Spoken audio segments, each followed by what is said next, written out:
Halo Sobat Bola, apa kabar? Semoga semua dalam kondisi sehat dan bahagia selalu. Amin. Ya, amin. Ya. Amin. Ada produk Indonesia untuk aparel Ya, yang ternyata kualitasnya cukup bagus dan siap untuk mendunia. Bro Ipung, iya, apa ini iya, bro? iya kan sejak awal tahun 2020 timnas Indonesia sepak bola itu sudah memakai jersey yang diproduksi oleh anak bangsa, Hmm, namanya Mills ya. Kalau hmm, selama ini kan kita mengenalnya Nike, Reebok, Adidas. ya, Nah, kali ini karena melihat bahwa aparel yang diproduksi oleh PT Mitra Kreasi Mandiri atau Mitra Kreasi Garmen kalau nggak salah, itu juga punya kualitas yang sangat bagus. Kemudian akhirnya dijalinlah kerjasama antara PSSI dengan Mills ini. hmm, Nah, Mills ini memang menyediakan seluruh kebutuhan tim nasional dari mulai timnas senior sampai dengan timnas under 17 ya. hmm, Dan kemarin juga kan sudah pernah dipakai hmm.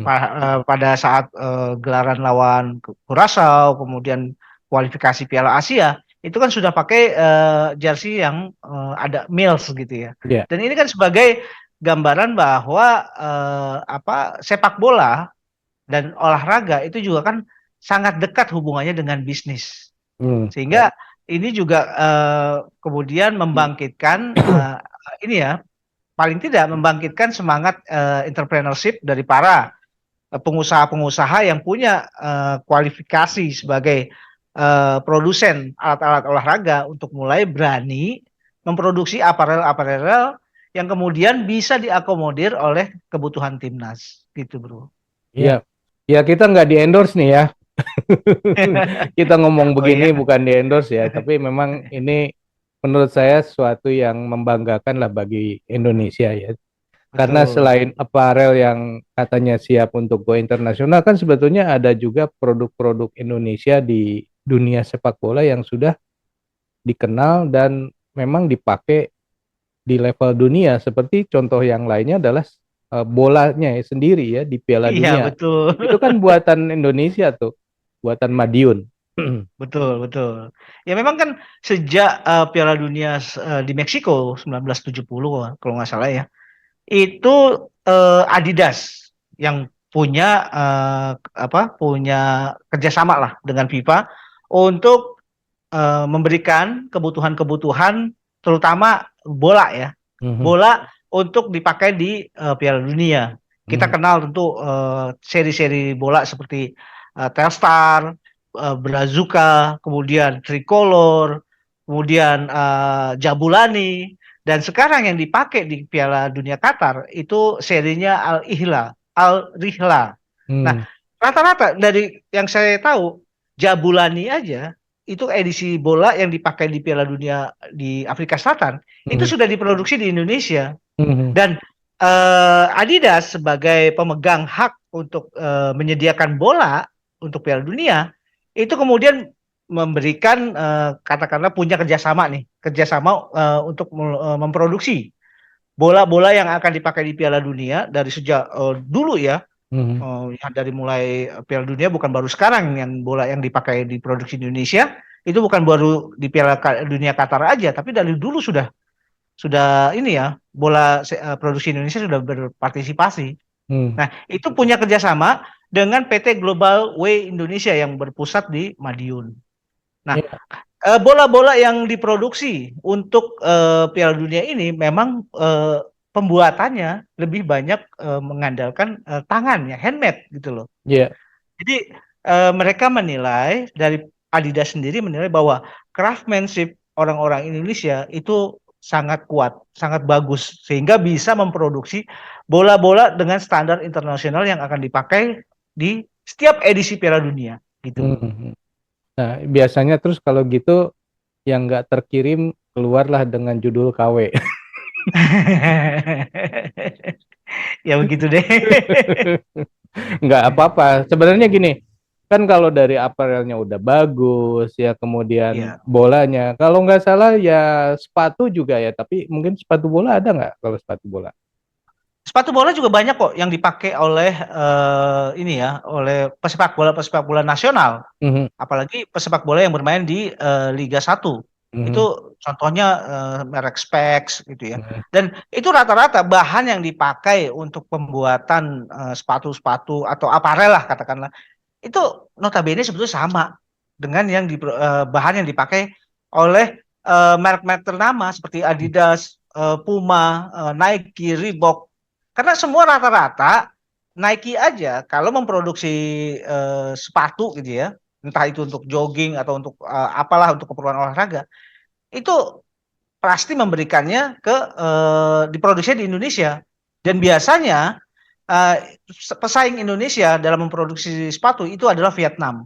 mhm, Cuma ternyata produksi sepatu produksi katakanlah dari Nike yang diproduksi di Indonesia kualitasnya jauh di atas sepatu Nike yang diproduksi di Vietnam. mhm. Makanya sepatu Nike yang diproduksi di Indonesia tidak beredar di Indonesia. Dia beredarnya di Eropa, di Amerika.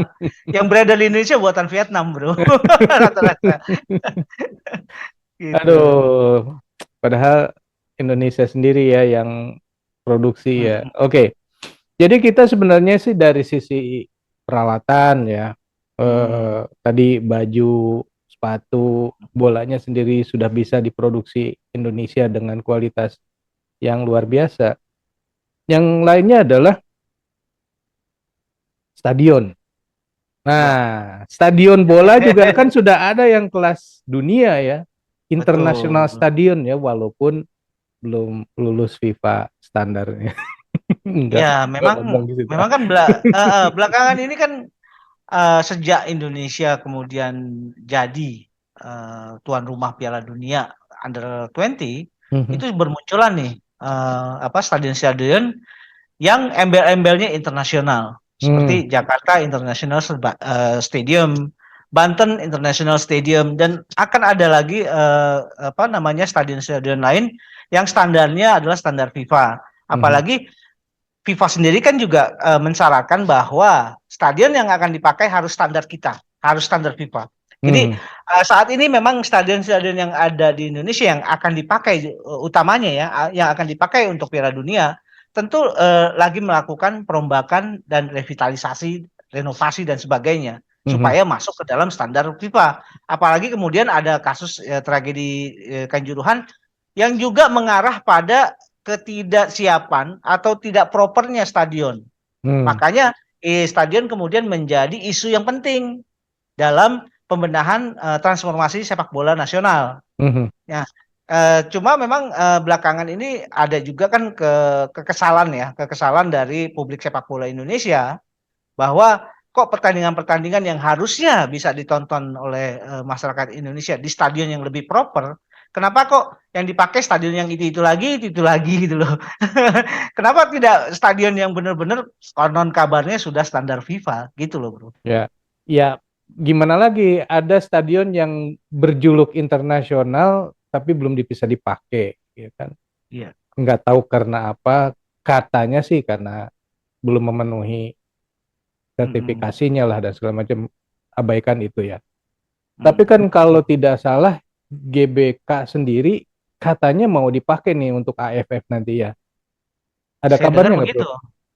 Saya dengar ya begitu ya, karena dari Sekjen PSSI sudah mengajukan proposal kepada Kemenpora Hmm. agar katakanlah gelaran AFF di kan kita dapat dua ya jatah untuk sebagai tuan rumah ketika melawan Kamboja dan ketika melawan Thailand bisa Hmm. dilangsungkan di GBK. Hmm. Nah, cuma memang kan persoalannya ya itu tadi memang belum ada kepastian sikap mengenai apakah bisa GBK dipakai. Walaupun kita tentu sangat berharap ya bahwa GBK ini bisa dipakai. Karena alasan yang dikemukakan selama ini ya yang kita tahu bahwa GBK memang kan dalam proses renovasi dan perbaikan-perbaikan sehubungan dengan akan dipakainya sebagai tempat untuk Piala Dunia Under 20. Ya kita Ya. nggak tahu dan kita sangat berharap sebetulnya bahwa laga yang apa yang penting, apalagi kita juga akan melihat ada perkembangan-perkembangan baru di timnas dengan kedatangan pemain-pemain keturunan dan naturalisasi. kita tentu punya ekspektasi besar bahwa kali ini kita bisa melihat pertandingan Indonesia di lapangan yang bagus gitu loh bro. Ya, betul. Ya, minimal di GBK lah ya gitu. Katanya sih Menpora sudah setuju, tapi entah bagaimana ininya realisasinya Betul, nanti. Karena kan betul, Indonesia betul. tuh hanya akan menjadi tuan rumah itu 2 kali itu pada saat grup ya. Tapi kalau sudah lewat Betul. grup semifinal itu akan home and away. Jadi Indonesia juga akan kebagian laga Iya, kalau lolos dari grup. Tapi masa nggak lolos? Ya, pasti lolos lah. Iya nggak kan? pastilah, pasti. Oke, kita tadi udah Eh, ngomongin stadionnya, aparelnya, betul, bolanya, kemudian, nah ini unsur manusianya nih yang perlu nih. betul. Pertama, wasit. Nah, wasitnya udah belum kelas internasional?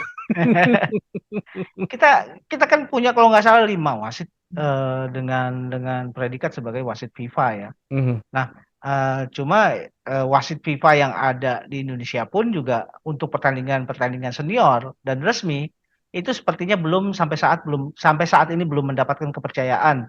Misalkan di event-event Asian Games atau kemudian di event apa Piala Asia. Jadi baru pada tingkat junior dipakai. Misalkan dipakai di Piala Asia Under 17. Nah, kita juga kan tentu berharap bahwa Indonesia yang sedemikian besar, masa sih nggak ada sumber daya wasit gitu loh. Dan tentu PSSI sendiri kan juga punya bidang perwasitan, dan ini sudah seharusnya menjadi bahan kajian ya. Kenapa kok sampai saat ini wasit-wasit Indonesia masih belum bisa memenuhi ekspektasi semua orang dan mhm, masih memperlihatkan sisi-sisi yang kelemahan-kelemahan yang bisa mengganggu jalannya pertandingan. Terutama mhm, sekali kita lihat pada laga-laga di Liga 1, 2, dan 3. mhm, Ini kan banyak sekali pertandingan-pertandingan yang justru menjadi bermasalah karena kepemimpinan wasit. Nah, jangan sampai saya sih berharap ya momentum Piala Dunia ini juga dipakai untuk momentum pembenahan di tubuh PSSI, pembenahan organ-organ yang ada di PSSI, termasuk komisi-komisi yang membawahi eh, ini ya pertandingan gitu loh. mhm. Mulai dari stadion, kemudian dari mulai panitia pelaksana, kemudian mulai dari provider liga dan sebagainya itu juga harus mulai berbenah gitu bro. Ya, ya memang benar sih kalau kalau cuman perlengkapan aja kan ibaratnya asal ada uang Selesai. dibenahin selesai. Iya, Tapi kalau orang iya. kan nggak gitu. Nggak Kayak gitu. membenahi wasit untuk bisa jadi kelas internasional kan nggak sekedar sekolahkan, Iya, nggak seperti itu juga kan dia selain disekolahkan juga harus punya attitude-nya yang bagus, kemudian juga apa pengalamannya juga harus diberikan dan itu kan terkait dengan waktu juga nggak bisa hanya dengan uang saja. Oke, betul. nah itu tadi wasit. Nah kalau ngomongin wasit kan kayaknya tadi disinggung juga masalah liga sama PSSI-nya. Ketua Iya. PSSI-nya juga kan harus yang kelas internasional dong. Kalau pengen maju, Iya, ya awas memang nyebut nama. ya memang gini ya kan sepak bola ini menurut Gianni Infantino itu kan salah satu penyumbang produktivitas suatu negara yang secara global hitungannya waktu itu dia berbicara di G20 itu mencapai angka 300 miliar dolar Hmm, dalam 1 tahun ya perputaran uang katakanlah di sepak bola secara global. Tentu ini juga kan menyiratkan ya bahwa sepak bola ini sebetulnya sebuah potensi bisnis yang sangat bagus. Nah, hmm, kalau kita bicara mengenai potensi bisnis, tentu yang diperlukan adalah inovasi dan pengembangan-pengembangan. Tentu kan seperti hmm, itu. hmm, Nah, makanya diharapkan sekali bahwa yang menjadi orang-orang yang kemudian berkutat di kepengurusan sebuah klub atau di kepengurusan sebuah federasi adalah orang-orang yang betul-betul profesional, orang-orang yang betul-betul mengerti mengenai sepak bola, hmm, tapi juga dibekali oleh mereka punya entrepreneurship yang bagus, hmm, entrepreneurship yang juga harus tidak hanya bermain di skala domestik, kita juga harus mulai merujuk, melihat, menatap ke depan bahwa sepak bola ini adalah industri global gitu loh. Jadi yang dibutuhkan adalah orang-orang yang katakanlah punya kedekatan juga dengan pihak-pihak klub dari luar negeri, punya kemampuan untuk berdialog, berkomunikasi dengan para para petinggi dari FIFA katakanlah gitu loh. Seperti itu. Jadi orang-orang yang secara diplomatis memang bisa membawa sepak bola Indonesia menuju arah yang benar, menuju perbaikan-perbaikan dan juga mulai melihat menatap ke depan. Dan jangan lupa sepak bola adalah industri. Itu yang paling penting. Gitu. Ini kayaknya udah mengarah ke nama satu orang nih. Janganlah, Belum kan? jangan. Belum kampanye kan Belum. ini kita belum ya? Jangan, jangan, Belum. jangan, jangan. Jangan kampanye. Tapi benar sih. Jadi pertama orangnya harus memang menguasai bidangnya dan kedua juga jaringan ya, ibaratnya kedekatan dengan Betul. orang-orang lain yang terkait dalam hal ini misalkan dengan FIFA-nya, dengan AFC-nya gitu, dengan yang bagus-bagus lah ibaratnya.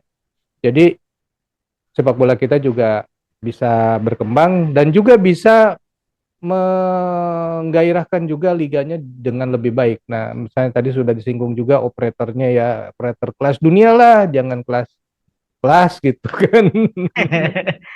Oke. Nah, Oke. oke. Jadi orangnya udah nih dari liganya, tapi satu lagi penonton belum. Iya. Penontonnya Memang juga ini harus kelas dunia juga dong, jangan cuman kita betul. berharap stadionnya bagus, aparelnya bagus, bolanya bagus, tapi penontonnya belum kelas dunia kan repot jadinya kayak Betul. kemarin kan gitu. Nah, benar. Jadi peristiwa kemarin itu di Kanjuruhan itu adalah boleh dibilang adalah sebagai milestone ya. Bagaimana sikap dari para fans sepak bola untuk mulai melihat bahwa cara-cara yang dilakukan katakanlah berkaca deh dari apa yang terjadi di Kanjuruhan itu jangan lagi terulang gitu. Hmm. Kita Ya, sebagai penonton sepak bola sejatinya kan kita hanya ingin menonton pertandingan yang benar-benar bagus ya, ya, yang bisa kita nikmatin. ya, Kita singkirkan dulu lah masalah-masalah fanatisme dan segala macam. ya. Karena itu toh ternyata tidak memberikan efek terhadap perkembangan sepak bola gitu loh. Malah yang Hmm. terjadi sepak bola jadi tenggelam akibat akibat fanatisme yang berlebihan katakanlah. Kemudian cara-cara kita menyalurkan energi yang ada sebagai fans kemudian itu juga caranya salah gitu loh. Ya, Dan benar. sebetulnya kalau kita kita bicara penonton itu banyak hal yang bisa kita omongin sebetulnya. Ya, janganlah nanti ada yang kesinggung Betul, disangkanya kita nyinggung-nyinggung. Padahal enggak ya, betul, maksud kita betul. penontonnya juga harus bisa lebih bagus karena kan kalau di luar Lebih negeri dewasa, betul. klub-klub itu kan justru hidupnya dari penonton, dari fansnya sendiri. Ya kan, Iya, kalau di Indonesia memang dari sisi militansinya memang hebat ya. hebat, hebat. Tetapi untuk bisa menghidupkan klub itu sendiri belum kelihatan sih kalau menurut saya. Iya, Ya, tapi jangan lupa juga, Bro. hmm, Selain memang unsur dari penonton harus berubah, harus bisa merefleksikan bahwa yang kemarin itu adalah sebuah kesalahan dan mulai mau untuk merubah diri, hmm, tentu harus dibarengi oleh perangkat lain, hmm, yaitu pihak pengamanan. Ini juga harus ya, harus ini ya, ya, harus juga mengikuti apa yang menjadi standar gitu loh, Bro. betul, betul. Nah, Hmm. terakhir, tadi kita udah ngomongin Ya. peralatannya, bolanya, stadionnya, wasitnya, Hmm. penontonnya, sampai ketua PSSI. Jadi kita singgung, yang ini juga harus sangat penting ini, yaitu pemainnya sendiri. Pemainnya harus kelas internasional juga dong, bro. Betul. Ya kan kita juga miris ya. Kok ternyata Indonesia bisa hadir partisipasi hampir di tiap Piala Dunia tapi dalam bentuk bola gitu loh, Bro. Bolanya doang. Bolanya doang. Hmm, Ya, kita berharap bahwa reformasi dan transformasi sepak bola nasional ini juga memberikan dampak terhadap kualitas sepak bola nasional. mhm, Apalagi kita melihat bahwa kualitas sepak bola nasional juga mulai menunjukkan perubahan dan peningkatan yang secara signifikan bisa kita lihat. Terbukti memang kita bisa lolos di Piala Asia Under 20, kemudian kita juga bisa lolos di Piala Asia Senior, dan kita juga ditunjuk sebagai host untuk Piala Dunia Under 20. Itu juga kan menunjukkan bahwa ada kegairahan dan ada keinginan dari stakeholder sepak bola nasional untuk juga mulai berbicara masalah kualitas. Mhm. Dengan pemilihan Sintayong aja, itu juga kan kita akhirnya bisa melihat ya bahwa ada perubahan-perubahan yang bisa dia lakukan. Mhm. Nah, apalagi kemudian ada perubahan-perubahan dari mindset pemain-pemain Indonesia, Ya. bahwa mindset pemain-pemain Indonesia juga sudah mulai melihat bahwa kita harus mulai menguji diri Mhm. di liga-liga yang lebih berkualitas. Ya. Dan mulai banyak pemain-pemain muda kita yang bermain di liga-liga luar. Ya. Dan kita harapkan sekali ini adalah momentum ya. Momentum bagaimana orientasi pemain-pemain kita untuk kemudian bisa memperbaiki diri itu juga harus mulai melihat secara global gitu loh, bro. Jangan Ya. kita lagi melihat dalam skala yang domestik atau Asia Tenggara gitu loh, bro. Ya, betul. Ya, paling tidak sebenarnya harusnya Liga satunya juga nih, liganya juga yang di Indonesia ini ditingkatkan, yang Harus dimainkan pasti, yang bro. lebih hebat gitu kan. Karena kalau Betul. misalnya kayak gini-gini aja, akhirnya kan pemain Indonesianya main di luar negeri pun itu kan karena pembinaan di level nasional kalau saya perhatikan ya. Iya, Kalau setelah mereka bermain di timnas, kemudian baru kelihatan, oh ini ada pemain Indonesia yang seperti ini. Bahkan terakhir Marcelino katanya juga sudah dilirik-lirik nih oleh tim di Eropa. Tapi Feyenoord ya, itulah, Rotterdam. ya, tapi itu bagus lah. Tapi Mm-mm. paling tidak seharusnya liganya juga harus dinaikin. Dan itu Pasti, bro. semuanya harus dari PSSI. Jadi ujung-ujungnya ke situ lagi. Ya nggak? Tapi benar itu yang perlu di highlight ya, bahwa yang dilihat adalah ketika pemain sudah memasuki fase sebagai pemain nasional Mhm. baru dilirik untuk bisa bermain di luar. Tapi kan akan lebih baik kalau pembinaan-pembinaan di klub juga kemudian membuka para pencari bakat dari Mhm. luar Mhm. untuk mulai apa ya, menentukan atau mencari bakat-bakat yang ada di Indonesia, dan pastinya banyak gitu loh, bro. Ya. Oke, sobat, ngobrolnya jadi panjang sekali. Kita tadi membahas standar-standar yang udah internasional yang ada di Indonesia ya, tapi ada juga yang belum sih. Menurut sobat, Iya. apa yang kelewatan dari obrolan kita yang seharusnya juga dinaikkan jadi ke level internasional? Silakan tulis di kolom komentar. Kita akhiri dulu obrolan kita kali ini, kita lanjut di video yang akan datang. Sampai jumpa, bye. Oke, thank you, bro.